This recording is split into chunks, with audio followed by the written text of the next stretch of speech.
Well, that was the Royal Commission this week. Now, the other big financial story has come from federal Labour, of course, with Bill Shorten's proposal for yet another change to the superannuation system, this time around dividend imputation, which is a particularly Australian feature that avoids double taxation of company profits. It's a political grab, we think, of $5 billion or so, perhaps, annually, from investors who would no longer receive any cash back for unclaimed franking credits. Well, this new policy turns out to be a bit of a polemic.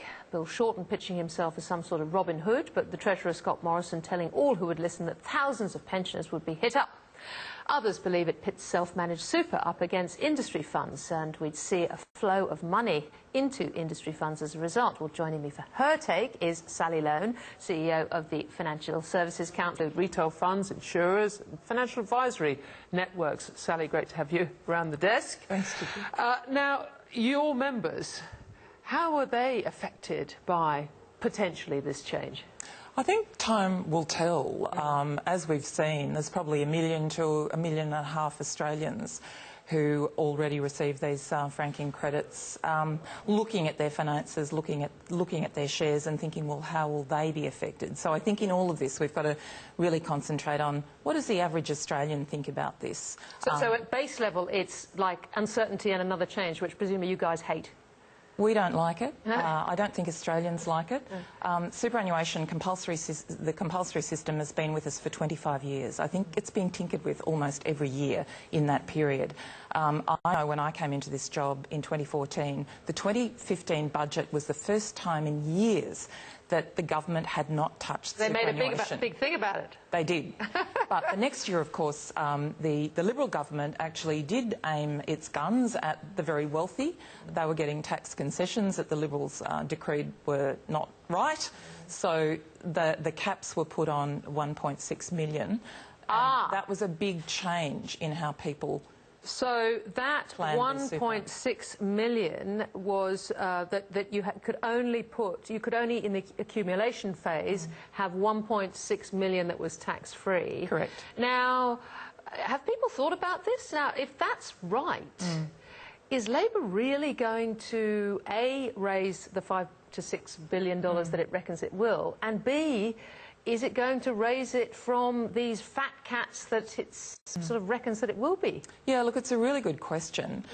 Labor got the Parliamentary Budget Office to do their numbers, and I don't think they've released those numbers yet. But it is a very good question because they've obviously looked into the future and projected a big tax saving there. Yes. But I do think we need to see those numbers and have a look at that. It seems to me very odd because if you look at those numbers beyond, you know, if you're going to limit the amount of tax-free in the accumulation phase, then presumably more people will be paying tax and therefore have the franking credit. So, yeah. Anyway, right. I think it's an interesting question.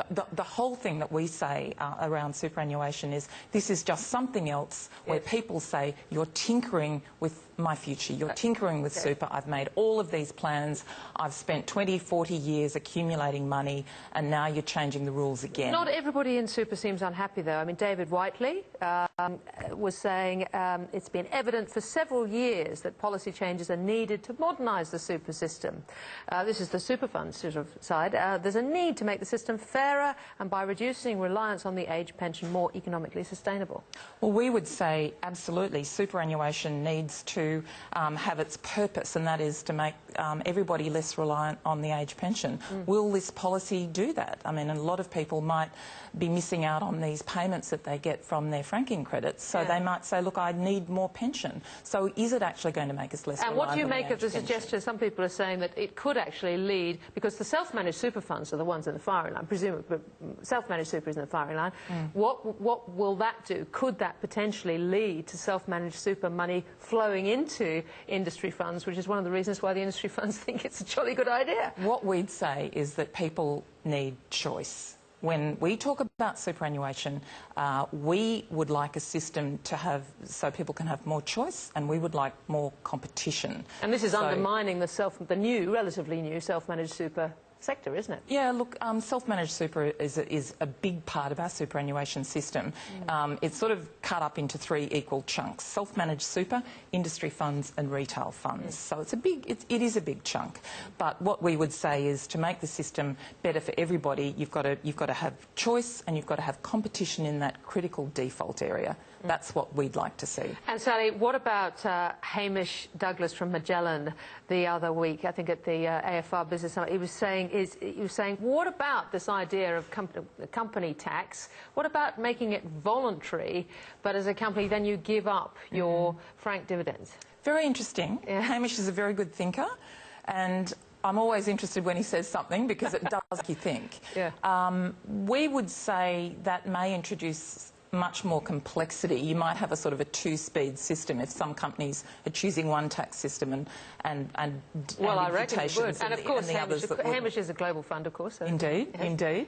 But we would say, look, keep it simple, and across the board, 25% corporate tax rate is probably simpler and better for everybody concerned. Right. The other person I spoke to the other day was the chairman of Vanguard, Bill McNabb. Now, they